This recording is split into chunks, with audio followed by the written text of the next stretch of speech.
Mark, we obviously hear from German referees after these sort of decisions. Would you like to see that in the Premier League? As a referee, would you like to have some sort of voice?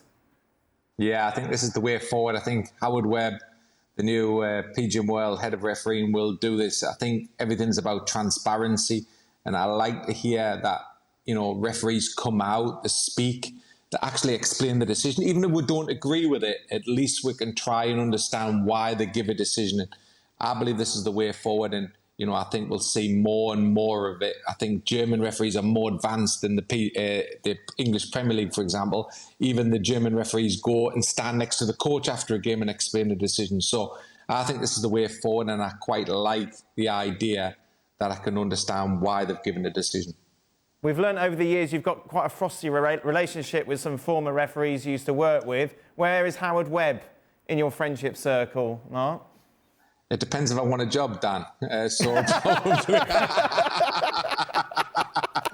It's Howard Webb is a very, very good guy.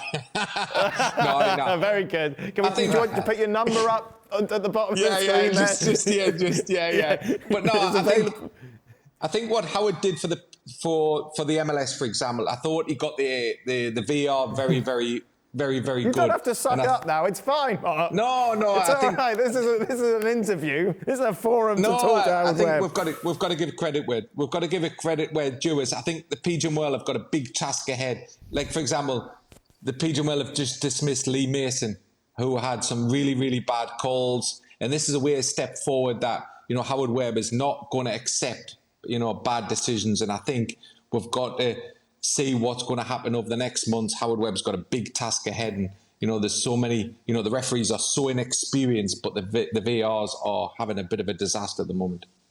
Okay, didn't know that. Dismissed Lee Mason. Yes, well, mutual agreement is the official line. I mean, he was one of the more experienced ones as well. I mean, yes, you would have thought stepping off the field with the experience he had, it would have been a perfect scenario for him. Yes, but no, fair play. I mean, fair play to Howard Webb if that's how he's handling it, because it's been needed, isn't it? Yeah, definitely. Off the back of Mike Riley. Thanks so much for watching ESPN on YouTube, and for more sports highlights and analysis, be sure to download the ESPN app, and for premium content and live streaming, subscribe to ESPN Plus.